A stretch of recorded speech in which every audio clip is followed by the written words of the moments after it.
Hello, everybody. It's Adrian Plus here yet again. I'm Bridget. And this is number 22. Uh-huh. And do you know what? I felt a little glow when I said 22. Why? Because when we lived in Hailsham in Sussex, we lived in number 22 Summerheath Road. We did. We brought our children up there, yeah. We did, and I felt... anyway, sorry about that. We were thinking about the jigsaw. As many of you know, we've been doing this Claude Monet painting jigsaw, and it's taking forever. We've made some significant progress, actually, but we've had an email which suggests that we may be causing more problems than we're solving here. I'm going to read it to you. This is it. Following your challenges with the jigsaw, we decided to follow suit and unearthed a 3,000-piece one which we hadn't attempted. As we are in isolation and will not be having visitors for some time, we decided to use the dining room table. Progress on the outer edge has been very slow. Tonight, it came to a sudden halt as we realised that the table isn't long enough, and somehow we will have to put an extra leaf in whilst avoiding collapsing the bit we have already done. Perhaps June is a bit optimistic for completion. We have visions of having to impose on family for Christmas as the table could still be occupied. I really feel we should apologise. Yeah, I do too. I'm very sorry about that. I wish you 3,000 pieces. I can't believe it. What is fun is that the anagrams that we first started talking about with Claude Monet, that seems to have got a life of its own now. I think it's probably time, if I'm honest, for Claude Monet to go to his rest in terms of being an influence on anagrams. But we do have a new challenge. We had an anagram for No Shore in Sight sent to us. I don't know quite how profound it is. The anagram is, "Oh, he is snorting." But we would love you to think of some, if you can, for No Shore in Sight. No shore in sight. It's horribly true, isn't it, that we're not seeing any sort of shore in sight at the moment. In fact, I don't know about you, but each day seems to bring higher waves, and sometimes it does feel as though we have no idea when we're going to land safely or what life is going to be like once we have. It's a difficult time at the moment, isn't it? And I think some of the people we've talked to are wondering what kind of people they will be at the end of this. Yeah. And by that I mean that they're questioning all sorts of truths about themselves and their faith and the way we mentioned before, didn't we, in another recording about the scaffolding falling and what's left inside. And truth is one of those words that we use an awful lot in the church. When we actually look into it, there are all sorts of things that perhaps need to be said. Yes, I'm sure that is right. And I think some of it is just looking at some of the things that felt really important and as though they mattered, and actually they were really quite trivial and a little bit silly.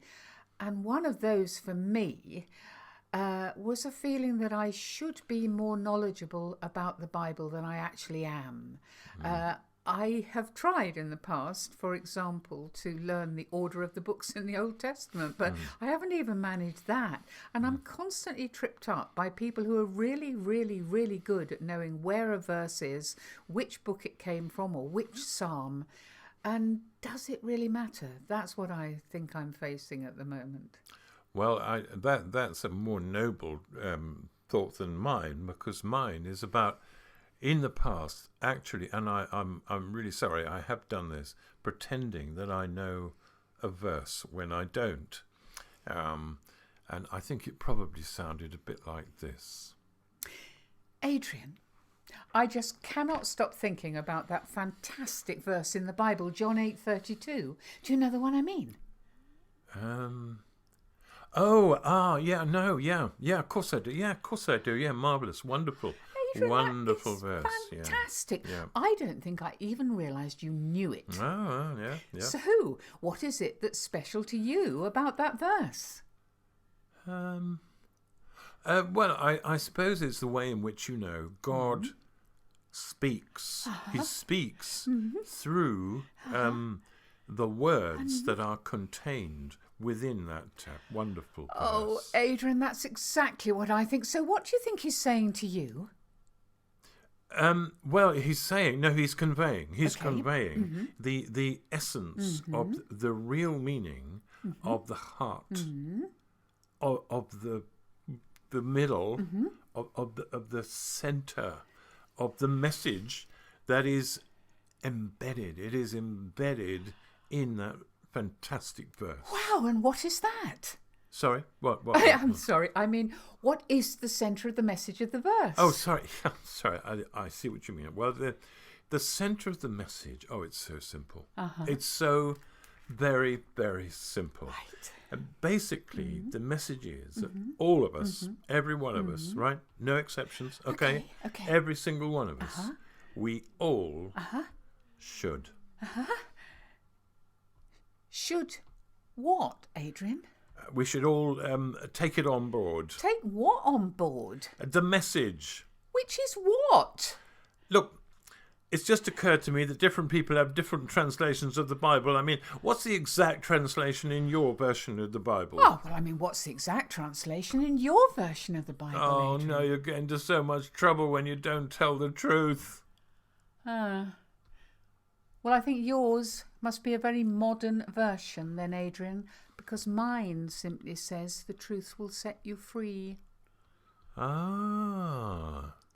Do you know, I think when Jesus said that, he could have been right. Oh, well. More seriously, concerning the truth, before this terrible thing began with the virus, I was reading a book by Richard Wurmbrand, who was tortured for 14 years in prison in Romania, or tortured for a good many of those years, and it was quite hard going, quite harrowing. But there was a lot of interesting statements, and one of the ones that he said that I found very interesting was, he said, "Truth is a direction, not an acquisition." And I know that sounds like one of those phrases that you hear and then you think, oh, well, I'm not even going to think about that. But I think it's worth unpacking a bit. I think what Wurmbrand was trying to say was that it's very tempting for believers, probably not just Christians, but to think you have acquired, you've got it, you've learned it, or you've learned how to talk about it, and therefore you don't need to add to it or change it very much. Yeah. What he's saying is that actually it's a direction. Yeah. So you move a certain distance along one bit of the road, and then you see something else that needs to be explored or can be explored, and you try that way, and that may take you to a place where something quite different happens.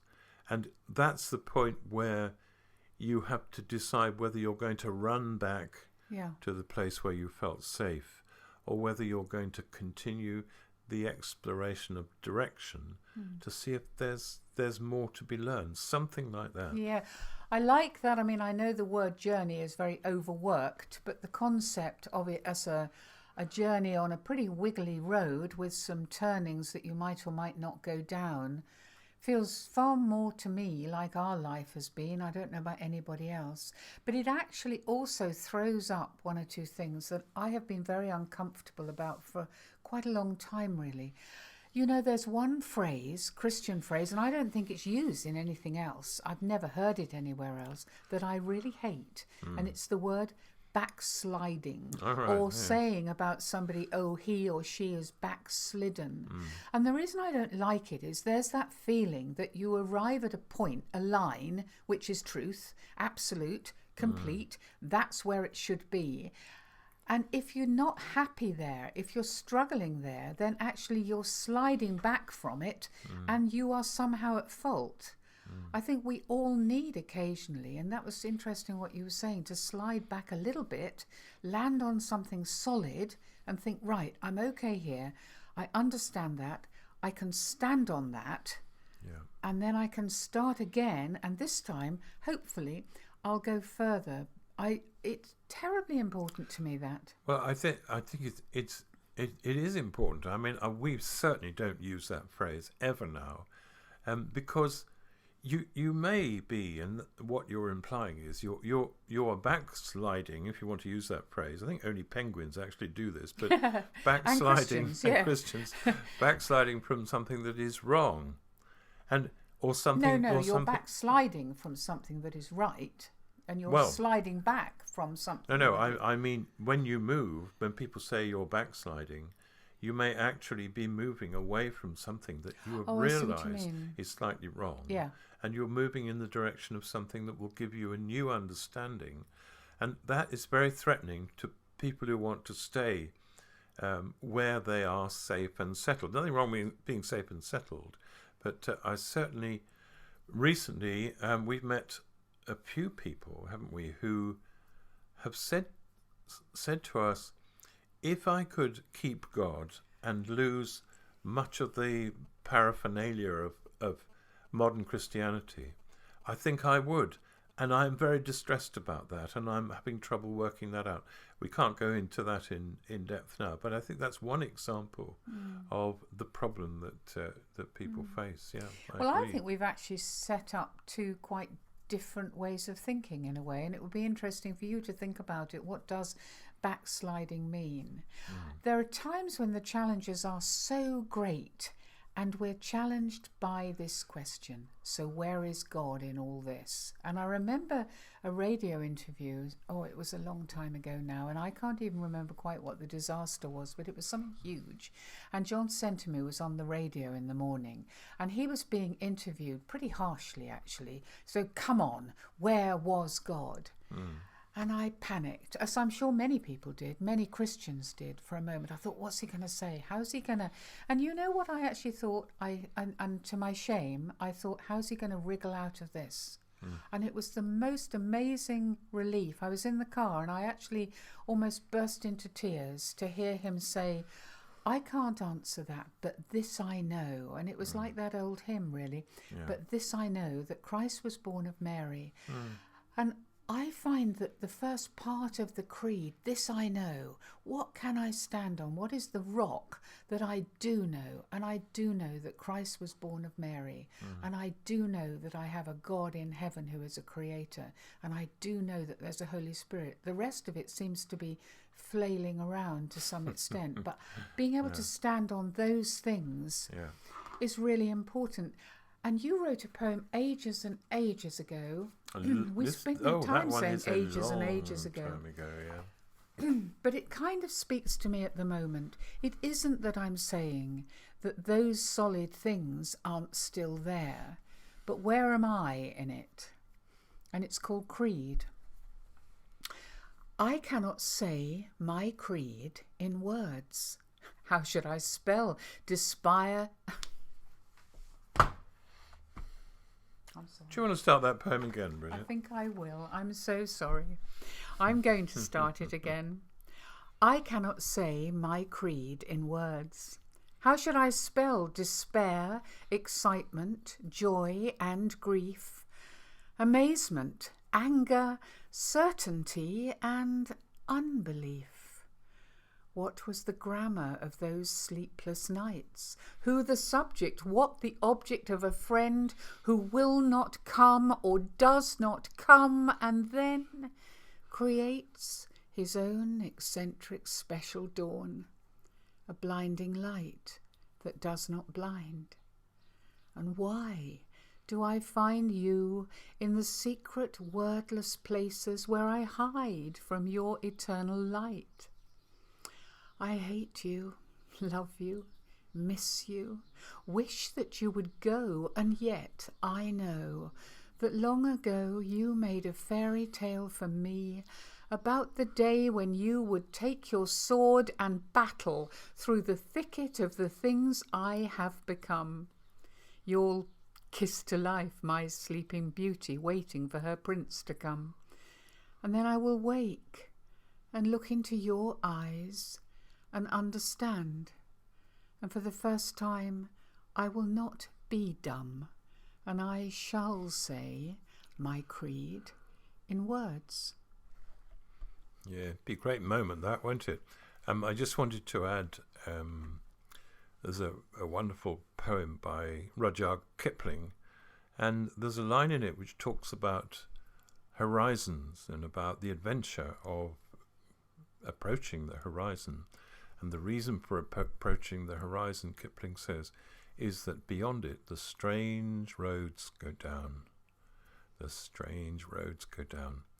So my prayer for us and for you and for all of us struggling to remember who we are and what is the real truth is that we won't be afraid of the horizon or the strange roads. We'll go down there and we'll discover what a creed really looks like.